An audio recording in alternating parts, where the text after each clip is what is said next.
আমাদের এই রাষ্ট্রের লোকসভার পাসওয়ার্ড বিদেশে পাচার করা, ভ্যানিটি ব্যাগ আর কুকুর ঘুষ নেওয়া তৃণমূলের প্রার্থীকে আমরা গোহারান হারিয়ে কৃষ্ণনগরও আপনাকে উপহার দেব।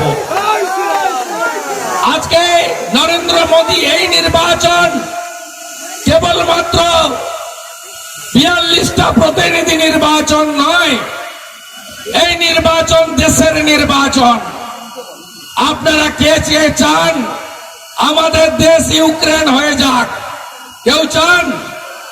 কেউ চান আমাদের দেশ তালিবানদের আফগানিস্তানের মতো হন? কে চান গাজা ভূখণ্ডকে নিয়ে প্যালেস্টাইন, লেবানন, ইসরায়েল, হামাস যা দেখেছেন টিভিতে, কে চান আপনারা বলুন? যদি না চান তাহলে নরেন্দ্র মোদীজিকে জেতাতে হবে, শক্তিশালী নেতার হাতে দেশ রাখতে হবে। এই ভাইয়া মুকুটমণিকে জিজ্ঞেস করবেন তো, ভাই তোমাকে তো এমএলএ করেছিলাম। এখানকার মাননীয় এমএলএ যিনি কয়েকদিন আগে মমতা চোর লেখা একটি টি শার্ট পরে বিধানসভায় আমার পাশে বসেছিলেন, তিনি সাংসদ হওয়ার লোভে তিনি দল বদল করেছেন। আমি তাকে শুধু আজকে বার্তা দিতে এসেছি আমার সহকর্মীদের নিয়ে,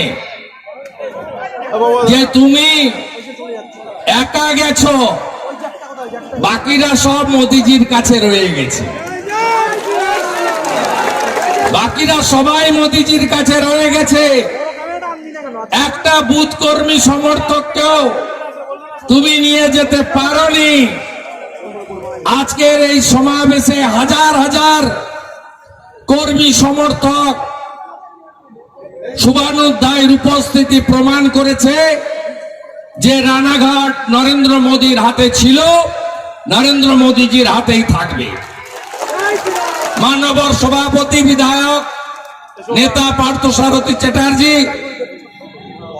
আমাদের রাজ্যের সহসভাপতি, বিশিষ্ট শিক্ষক, এই কেন্দ্রের ভারতীয় জনতা পার্টি তথা এনডিএ মনোনীত, মোদীজির আশীর্বাদ ধন্য পদ্মফুলের প্রার্থী মান্যবর সাংসদ জগন্নাথ সরকার মহোদয়, নবদ্বীপ জোনের ইনচার্জ রাজ্যের সহসভাপতি বক্তব্য রাখেন না, কিন্তু আমাদের পিছন থেকে সব জায়গায় সমস্ত কর্মসূচি সফল করার নেপথ্যের কারিগর মান্যবর সঞ্জয় সিং মহোদয়, জোন ইনচার্জ অমিতাভ রায়, জেলা ইনচার্জ মান্যবর মনোজ বিশ্বাস শিক্ষক মহোদয়, সহ জেলা ইনচার্জ অম্বিকা রায়, বিভাগ কনভেনার রামপদ দাস, কো কনভেনার সম্মানীয় তাপস মিত্র,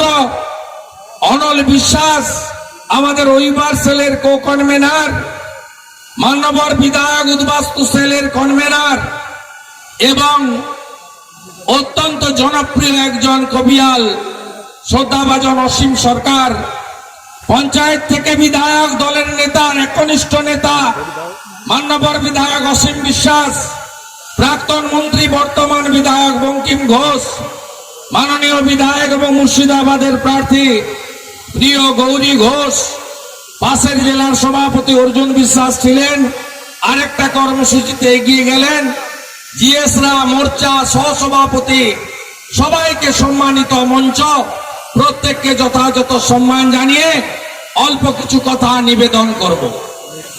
আপনারা জানেন যে নরেন্দ্র মোদীজিকে তৃতীয়বারের জন্য প্রধানমন্ত্রী করার জন্য ভারতীয় জনতা পার্টি তথা এনডিএ এবারের 400 লক্ষ নিয়ে তার কর্মসূচি শুরু করেছে।